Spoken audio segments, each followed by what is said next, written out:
Chères téléspectatrices, téléspectateurs de Radio Québec Plus, c'est une nouvelle émission qui vous vient chaque fin de semaine, le magazine Plus, qui traite des sujets pas mal variés.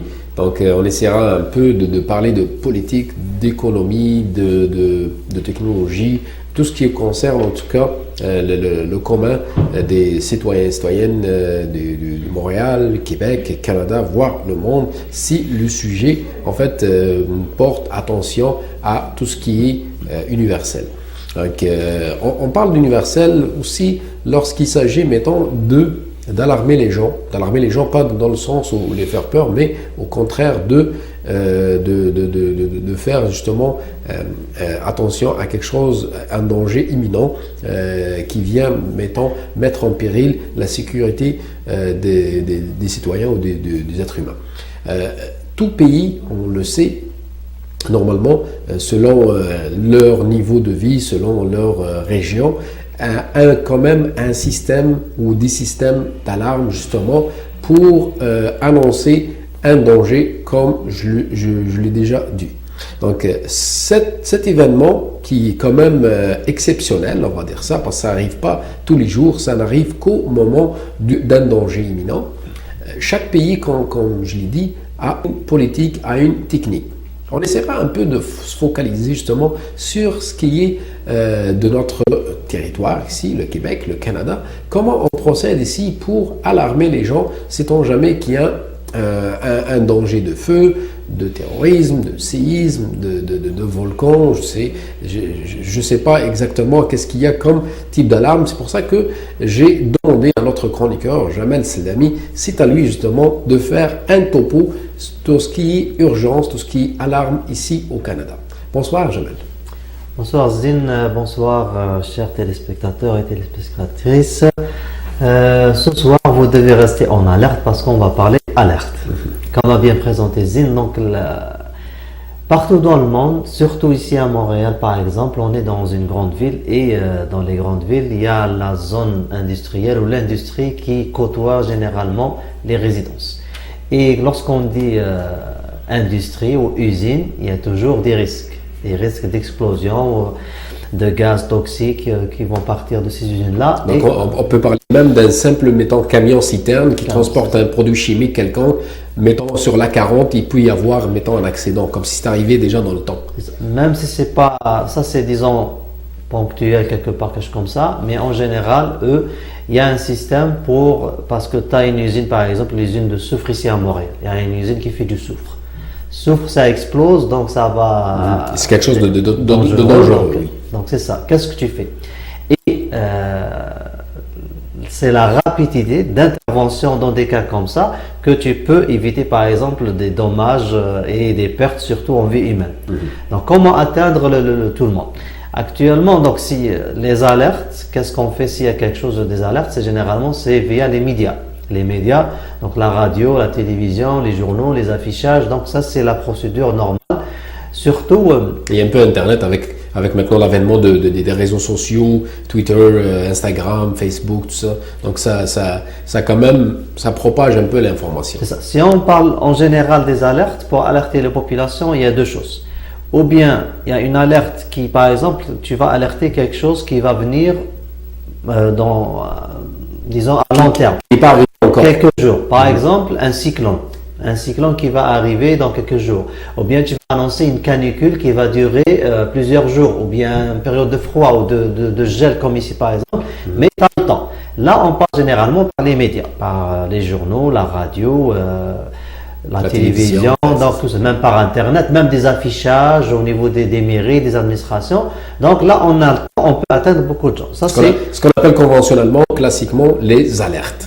Ça, on l'appelle alerte à moyen et long terme. Ça, c'est la première.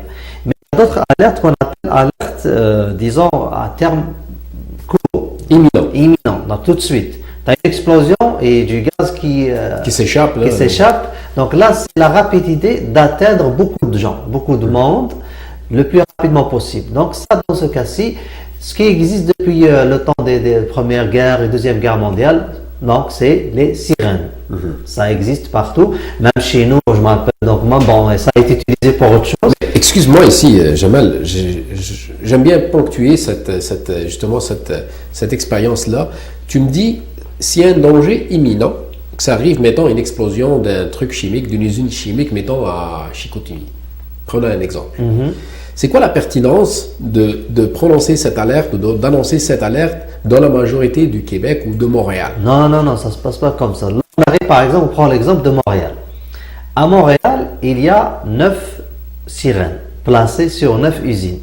Chaque sirène, elle peut atteindre de 335 mètres à 1680 mètres. De portée. Donc, cette portée, elle est calculée en fonction de, par exemple, si l'usine, comme la plus proche de nous, c'est l'usine Saputo. Il y a du fromage qui se fait tout ça. Donc, ne me dis pas que le fromage est toxique. Il y a des produits qui sont utilisés. Mais des fois, on utilise une usine ou un bâtiment parce qu'il est très haut.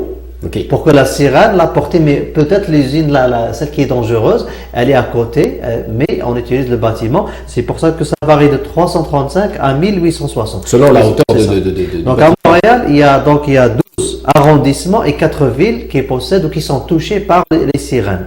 Donc la sirène, c'est pour toucher la population la plus proche du danger. Mais si un danger, par exemple un cyclone ou comme tu as dit quelque chose comme ça, donc c'est quelque chose, les médias et tout ça. Généralement, les sirènes, c'est pour signaler quelque chose. Et quand tu entends la sirène, on sait, qu'est-ce qu'on fait? Parce que lorsqu'on entend, par exemple, on te dit, il y a le froid qui arrive ou quelque chose comme ça, on sait quoi faire. Mais lorsqu'on entend la sirène ici à Montréal, parce que chaque année, ils font des tests pour habituer les gens à cette sirène. Ils font des simulations. Des simulations. Le mardi, de 14h, il y a des sirènes qui vont sonner. Est-ce que vous les avez entendues? Et quand tu entends ça, qu'est-ce que tu fais? Donc, il faut aller écouter la radio, par exemple, rester à l'intérieur. Donc c'est comme un message de dire allumer la radio ou une télévision. La radio, rester à l'intérieur, ne sors pas. Parce que s'il y a un gaz toxique, quand tu entends la sirène, par exemple, tu vas aller courir chercher ton enfant. Non, c'est pas ça que tu dois faire. Tu dois aller rentrer dans le bâtiment le plus proche et tu te caches. Donc ça, c'est tout le monde le sait, on fait des simulations pour ça. On fait des simulations, je le sais déjà que dans le monde moderne, en tout cas tel que notre monde à nous ici au Québec, on fait des simulations à l'école, donc on enseigne aux enfants, nos petits-enfants, des écoliers, comment se tenir justement en cas d'alerte, en cas d'incident, en cas de quelque chose de gravissime. Puis même dans les entreprises, il y a toujours un protocole à suivre, mais qu'en est-il, mettons, des gens lambda qui vivent dans leur maison, les retraités, les simples citoyens qui ne sont pas au moment de danger imminent, ils ne sont pas au travail, ils ne sont pas à l'école. Comment justement inculquer une bonne démarche d'éviter en tout cas le maximum de danger pour ces citoyens-là? Donc le système de sirène, donc c'est quelque chose de sonore que tout le monde normalement devrait l'écouter. Et il y a des vérifications, bien sûr, de celui qui a les simulations, il vérifie. C'est qui, comme la dernière qui a été faite en 2017, et ils disent que on peut passer à côté parce qu'ils sont allés vérifier la rue Sainte-Catherine. Et plusieurs personnes, il a dit non, on l'a pas entendu, on croyait que c'était une ambulance qui passait par là, parce que ça dure 3 minutes la sirène, le son de la sirène c'est 3 minutes, ça n'a pas été entendu. Donc c'est un peu amalgamant en fait. C'est ça, mais il y a du travail qui se fait, les vérifications et tout ça. Donc juste pour la suite, parce que je t'avais dit, il y a un type de sirène qui est général, tu l'entends, tu te caches. Mais certains pays comme ceux qui sont limitrophes ou ceux qui ils ont des bords avec de l'eau et tout ça, comme la Suisse, ils ont 7800 sirènes. Il y a une alerte, système de son général, restez chez vous, cachez-vous. Et il y a l'autre qu'ils appellent la sirène eau.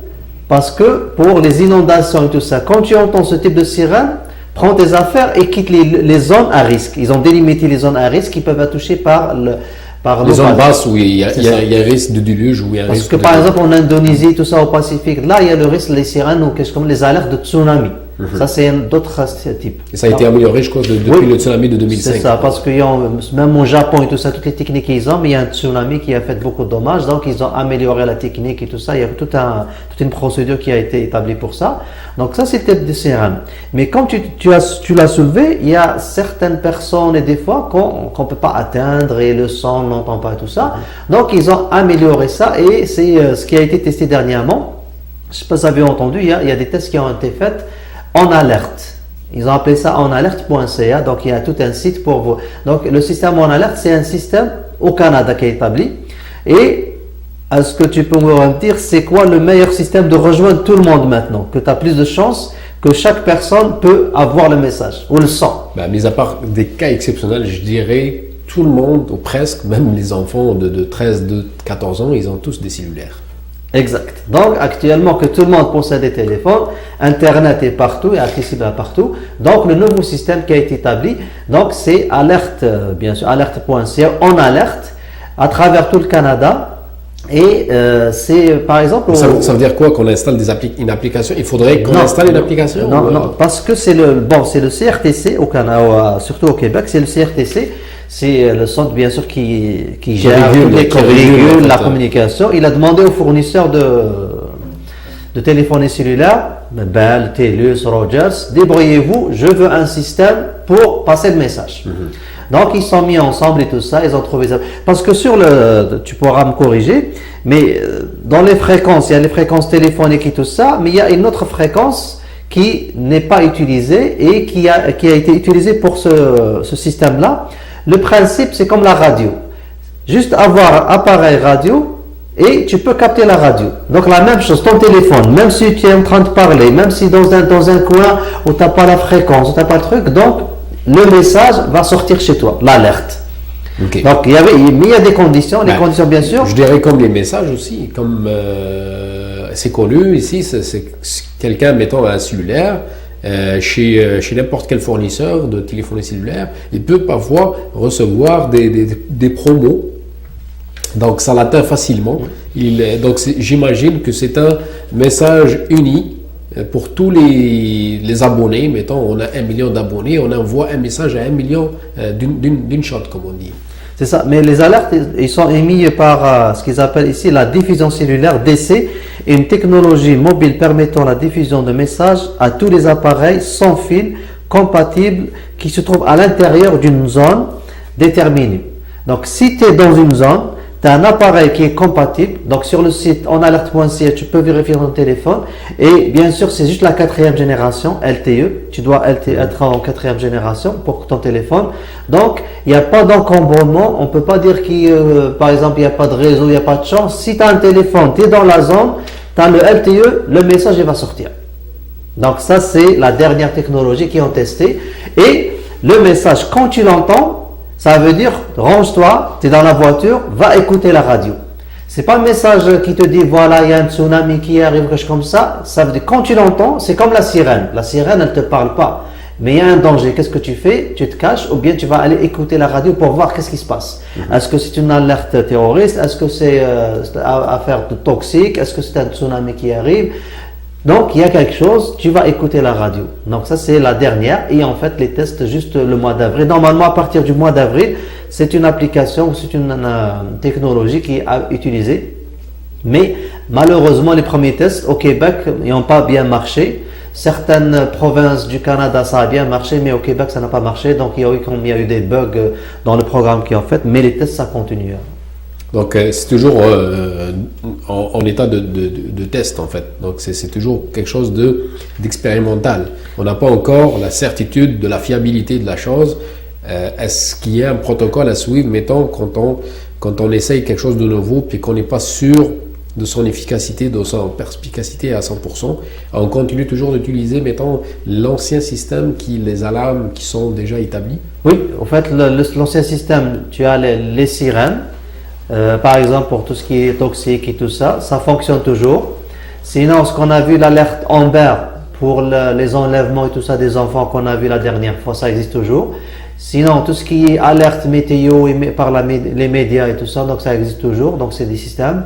Donc le nouveau système, c'est juste une amélioration du système tous ensemble. En bout de ligne, on vient d'ajouter une couche. Une couche pour atteindre beaucoup de monde et la rapidité. Pour s'assurer, pour boucher tous les trous, pour que ça, en fait, je sais pertinemment que le risque zéro n'existe pas, mais on essaye tant bien que mal de couvrir le maximum, de diffuser maximum d'informations et qui peut atteindre le maximum de la population, éventuellement sauver des vies, voire sauver même des biens. C'est ça l'objectif et c'est sûr que ça va marcher parce que dans les autres provinces ça a marché, donc ils sont juste en train de refaire les tests et avec l'évolution bien sûr technologique de la téléphonie, c'est certain que ça va marcher. Donc ça ne va pas remplacer peut-être les sirènes ils vont toujours rester là, mais ils vont s'améliorer peut-être et être un outil de plus. Et tout ce système, il est relié en même temps au système d'incendie, système 911, donc pour combler les erreurs et s'il y a quelque chose qui manque, donc il y a toujours des conduits. Donc ça c'est juste, en parlant de sirène, je voulais vérifier qu'est-ce qu'il y a ailleurs. Aux États-Unis, ils ont aussi leur mode de transmission et en France, je faisais la recherche pour les sirènes. Ils ont 2800 sirènes qui ont été installées après la guerre, mais qui n'ont jamais été utilisées. Donc, c'était beaucoup plus question de guerre ou autre chose ou comme ça. Là, tu parles de la Deuxième Guerre mondiale. Oui, la Deuxième Guerre mondiale. Donc, c'est vrai qu'il y avait des alertes de bombardement des nazis. Mais après la Deuxième Guerre mondiale, ils ont fait tout un système, 2800 sirènes pour les alertes et tout ça. Donc, ils n'ont jamais. C'est le réseau national d'alerte, le RNA, qui est installé et qui gère 2800 sirènes en France, qui sont bien installés. Mais je ne sais pas si tu me corriges. Apparemment, le pays le plus développé, mais le plus, disons, le plus touché par des séismes, des volcans, des tsunamis, c'est le Japon. Pourquoi on ne s'inspire pas directement du Japon, vu qu'il maîtrise la technologie de la télécommunication, et aussi parce que son expertise, elle est mise en avant, en fait. Parce que c'est un pays où il y a pratiquement tous les malheurs du monde, peut-être moins de terrorisme, d'accord, mais il y en a quand même pas mal de situations plus critiques que le terrorisme. Oui, bah écoute, c'est sûr qu'ils sont allés voir de ce côté-là qu'est-ce qui se passe, mais c'est le Japon, c'est beaucoup plus par exemple l'avancée technologique et surtout le pays. Donc c'est des îlots, c'est des îles, c'est un archipel. Par rapport au Canada, tu quittes rien que Montréal ici à 30 km, tu n'as plus de réseau. Donc c'est ça le problème, donc la couverture, réseau, tout ça. Mais c'est vrai que le Japon, surtout, même dernièrement, il y a eu les sirènes qui ont fait l'alerte pour attaque nucléaire, les missiles qui ont été tirés par la Corée du Nord. Donc, les séismes, les missiles, les tsunamis, donc ils sont toujours en train de développer. Donc, ici au Canada ou bien en France ou ailleurs, donc c'est un système mais qui ne fonctionne pas souvent, que tu ne le testes pas souvent, donc c'est pas donc ça tombe un peu dans l'oubli. Dans l'oubli, ça tombe dans l'hibernation. 5-4 lorsqu'ils sont allés dire, est-ce que vous avez entendu la sirène? Oui, mais on croyait que c'était une ambulance qui passait par là. Donc, même les gens. Il y a une certaine naïveté qui se construit. On dit, s'il y a une sirène, probablement quelqu'un qui a appelé le 911 pour une ambulance, pour une urgence. C'est ça, il faut vivre. Et moi, par expérience, en 1980, on a vécu le tremblement de terre. Donc, mais après, il y a eu donc ça vient, ça n'a pas arrêté. Mais on a développé le réflexe, oui. C'est quoi? Ça, c'est 3 degrés, moins de 3 degrés, c'est pas dangereux, reste, place-toi à côté des piliers, ne cours pas. Donc, c'est tous des réflexes que tu développes, mais il faut le vivre des fois. Donc, l'humain, en fait, il feignant, en fait, il perd le réflexe du moment qu'il perd, il y a pas une absence, ou il y a une absence de, voyons, non? Il y a une absence de danger, on va dire ça. Donc, il perd ces réflexes-là, mais c'est vrai qu'il fait bon vivre ici, il n'y a pas beaucoup de malheurs, on va dire naturels ou causés par l'humain, mais la vigilance est de mise, donc il faudrait quand même être vigilant parce que le danger est peut-être vraiment imminent, il s'agit de quelques secondes pour virer à droite ou à gauche. Oui, moi ce que je recommande aussi, c'est d'aller vérifier en alerte.ca, il y a le site, vous avez toute l'information. Vérifiez votre téléphone, c'est très important, surtout tout ce qui est toxique ou des usines, des affaires, ça peut arriver dans le coin ici. Et Surtout avec tout ce qu'on a actuellement dans Facebook, tu as des messages, attention, en rouge et tout ça. On est bombardé à chaque jour de plein de faux messages parce qu'ils prennent un vrai message en rouge, attention, et en haut tu vas lire c'est un score de soccer ou je sais pas quoi. Donc on perd ces messages, perdent de crédibilité. On perd le sérieux en fait. Le sérieux, donc on n'est pas. Donc pour savoir c'est quoi le sérieux, on a donc les sirènes, allez vérifier. C'est quoi le son, donc on peut même l'entendre, c'est sur le site, vous pouvez entendre c'est quoi le type de sirène, et c'est 3 minutes, on continue, les fréquences et tout ça, tout est bien étudié. Une autre question, Jamal, est-ce que dans le programme scolaire québécois, est-ce qu'il y a un programme spécifique justement aux écoliers, parce que les enfants ont moins de réflexes que les adultes? Non, chaque année, les enfants, avec les pompiers, ils font le test. Là, parce que il n'y a pas une sirène, mais à l'intérieur, il y a une alarme. Quand vous l'entendez, cette alarme, ça veut dire prenez le couloir, sortez comme ça, le point de regroupement. Donc, ils font l'exercice à chaque année avec les pompiers. C'est du sérieux, ils sortent, ils se regroupent, ils savent comment se développer. Tel type de sirène, fermez la porte, restez dans la classe, ou bien suivez l'institutrice. Donc, c'est du sérieux. C'est rassurant. C'est rassurant. Donc, c'est rassurant. Au moins, c'est ça. Parce que les enfants, sont notre richesse. Donc, il faudrait qu'ils soient eux aussi alertés, avertis. Merci beaucoup, Jamal, pour ces renseignements pertinents. Donc, merci maintenant aussi la pertinence justement de l'alerte si jamais ça sonne. Puis maintenant, on va le tester certainement dans les prochains jours. Ça va être carrément atteignable dans vos cellulaires. Si vous avez un cellulaire de 4e génération, j'imagine pas mal maintenant les gens sont équipés de 4e génération. Donc ça c'est une bonne nouvelle, c'est notre plus de ce magazine plus de cette journée-là. Si vous voulez encore plus de détails sur cette émission, vous pouvez toujours la regarder en podcast une fois que ça finit en transmission live sur Facebook et YouTube. S'il y a toujours d'autres questions, vous pouvez toujours tapoter vos claviers et nous écrire. On sera bien heureux de vous répondre.